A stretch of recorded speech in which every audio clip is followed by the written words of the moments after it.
Hi there everybody and welcome back to another video. I'm sure all of you know by now that I love black and white photography. And I also enjoy editing my color image and transforming them into black and white. I have always shown you how I edit my images and I'm sure you have got quite used to my editing process. But today I'm going to show you something new in my masking technique that could be a game changer in the way you edit your photos. So stay with me throughout the editing process and I'll show you a different way of using the masking tools. But first I invite you all on location to where I shot the image that we'll be editing today. The place we'll be going is a very well known photography spot. It was a very windy day that day and the audio might be a little bit distracting.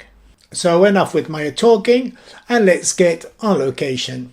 And then we'll come back to the studio and we'll begin editing the image. Good morning everyone. Today I'm at a place. Arapsi filter. And I'll be taking several exposure shots of the image in front of me around here. We have rough seas today and I'll be including this small island over here which is called Filfla. This is an amazing spot, well known to local photographers. My camera is all set up and I'll be taking some long exposure shots of around 4 or 5 minutes. So here we are in Adobe Camera Raw and we're going to start editing this image. You can use Lightroom, just the same software, all the sliders and everything are the same. And the first thing I'm gonna do is go to the profile and turn it into Adobe Landscape. That way we'll be creating more colors. I'm going to use the exposure panel now. I'm going to reduce the highlights all the way down. I'm going to increase the shadows to around there. And I'm going to push the whites until I see clipping on the histogram on the right side. Do the same for the blacks. And then I'm going to give it a touch of contrast. And that's it for the exposure panel. Next, I'm going to head down to the effects. I'm going to try and hurry up, guys, so the video doesn't take too long. Some texture, some clarity,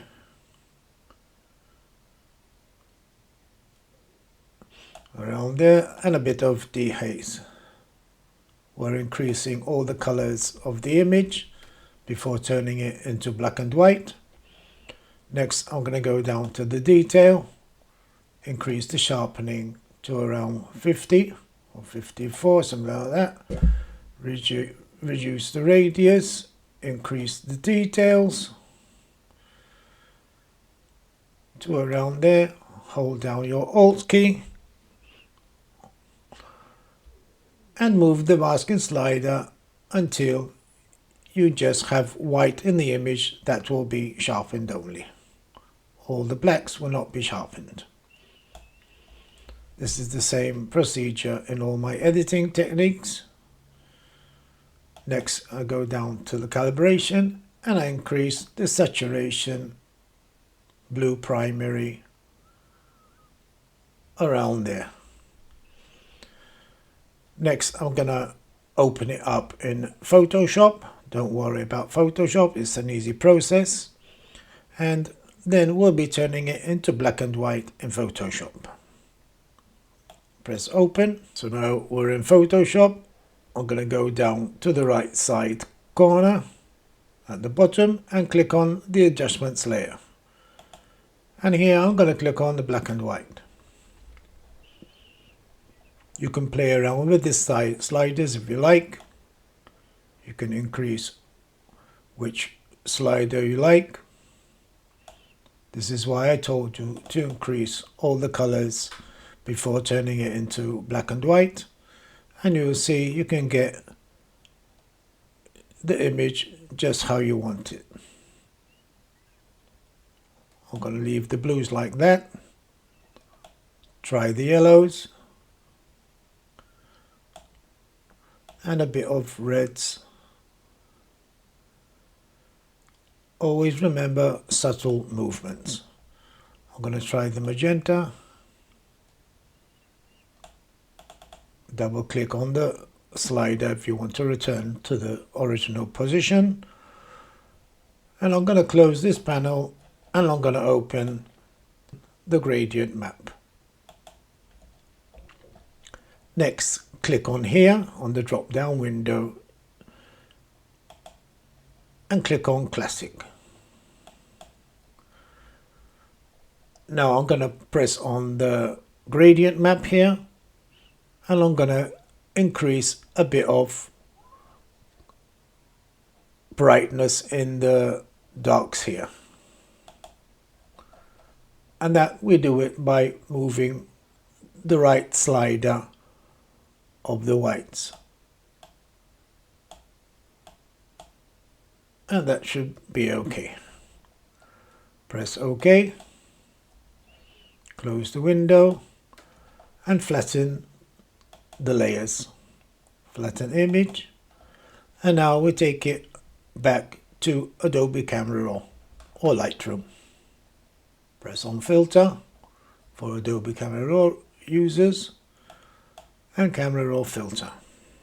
We're back in Adobe Camera Raw. I'm gonna go to the exposure panel again and I'm gonna reduce the highlights just a bit more to around there.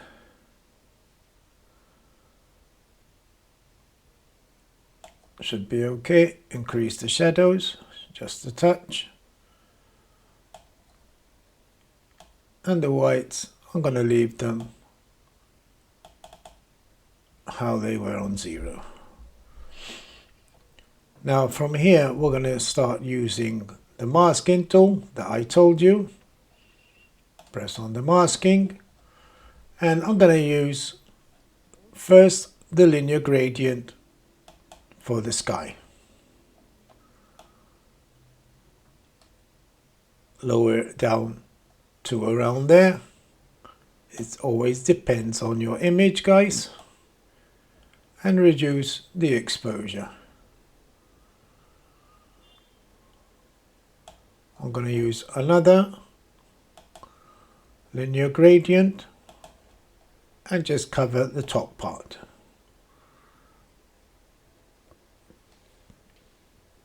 To around there. Reduce exposure again. And that should be okay. I'm going to use another linear gradient for the foreground.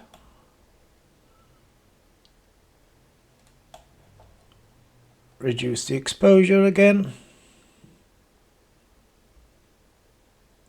to around there. The next mask I'm going to do is the tool I told you that it can change your style of editing. It can edit, you can edit your images to another level if you like by using this tool, and the tool is going to be the luminance range. Click on the luminance range and you get this eyedropper. And here we can select any tones we like of the image and it's just going to target that tone. For example, I'm going to target the sea here where there was the waves, the white surf.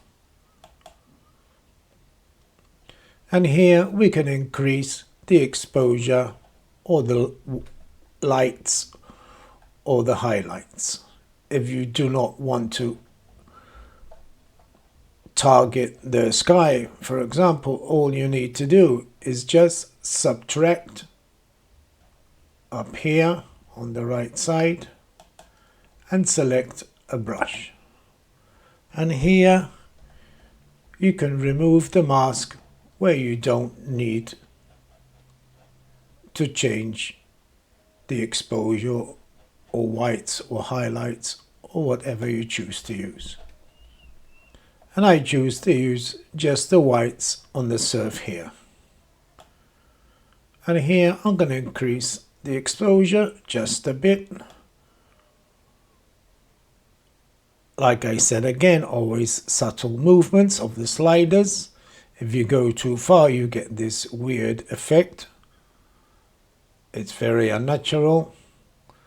And just slide it down, back down until you get to where you desire.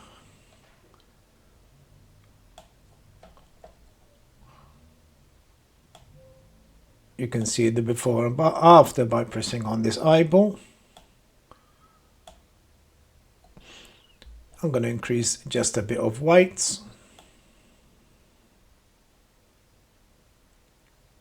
And that should be okay.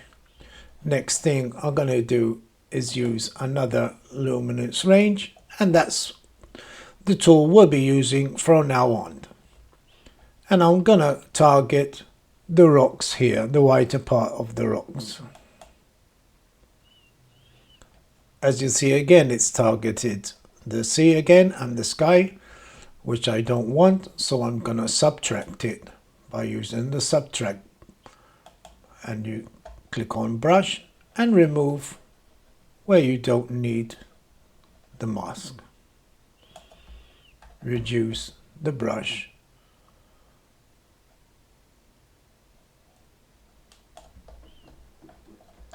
And I'm going to remove from where it targeted the sea.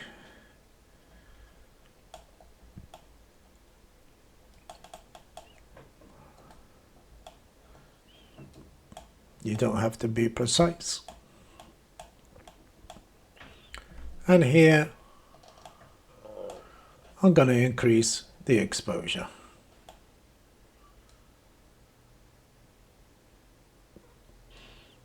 To around there.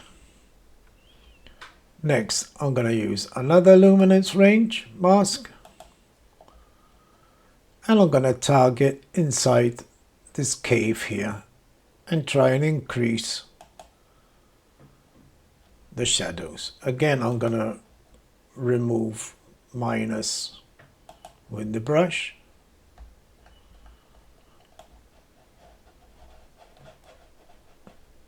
Once you increase the brush size, you can hurry up with your masking. And I'm just going to target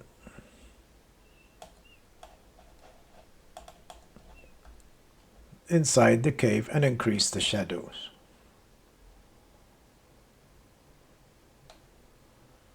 Increase a bit of exposure.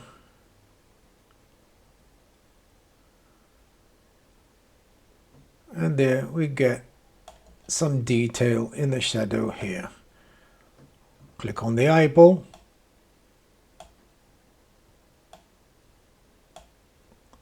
And we get some details down in the rocks. You can remove from the top part here. And that should be okay. I'm going to use another luminance range mask. And I'm going to target this part of the sea here. And again, I'm going to subtract by using the brush, as I just want it around the area where I use the eyedropper.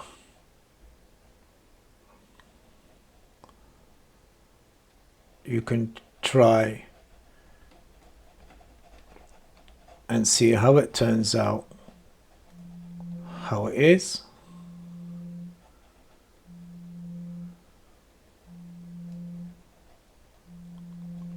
That should be okay. And I'm going to increase the exposure just a bit. to around there. Next, I'm going to target this part of the sea here. I'm going to use another luminance range, and I'm going to target the brighter part of the sea here. And now I'm going to use the subtract tool again and use the brush. Increase it.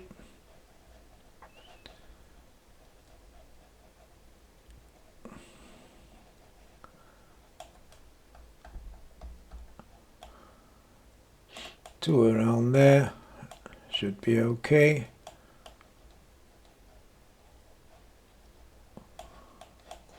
And I'm going to increase the exposure. Just a touch. The next thing I'm going to do is use another luminance range, and I'm going to target the darker parts of these rocks here, just the ones in the foreground. Subtract brush,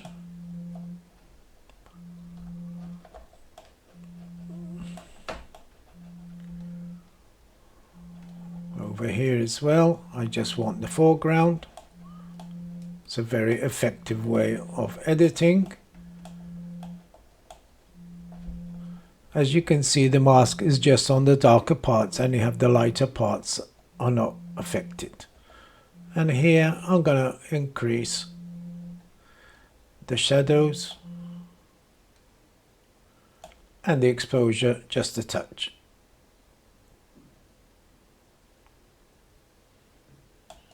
Always check your histogram for clipping off highlights or of the blacks. And there, I think we're at the end of the editing. The last thing I'm going to do is brighten up this pathway here, and I'm going to use another luminance range mask, and I'm going to target there. Again, subtract with the brush. Once you increase the brush size, you can hurry up.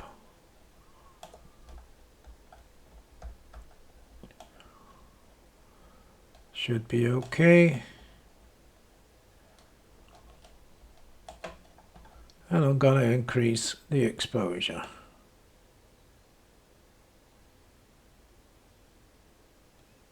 Just a touch. We're finished with the luminance range mask, and I'm going to use the radial gradient just to create a vignette.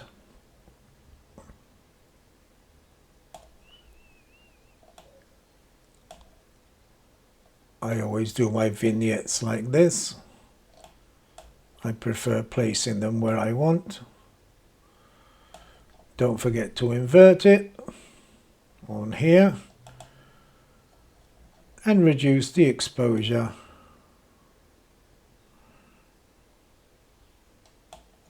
to around there. I'm going to go out of the masking, and I'm going to show you now the before and after, guys, by pressing P on the keyboard. And here we have the before, and here we have the after. You can see the amazing transformation by just using the luminance range tool and a couple of other masking tools. By using the luminance range, you target your mask exactly where you want it to be, and you get a perfect black and white image. Well, that's enough, guys. Thank you for watching the video. Make sure to hit the subscribe button and a thumbs up, and please leave comments below. I'll answer all your questions that you leave, and I'll see you in a future video. Thank you, and see you.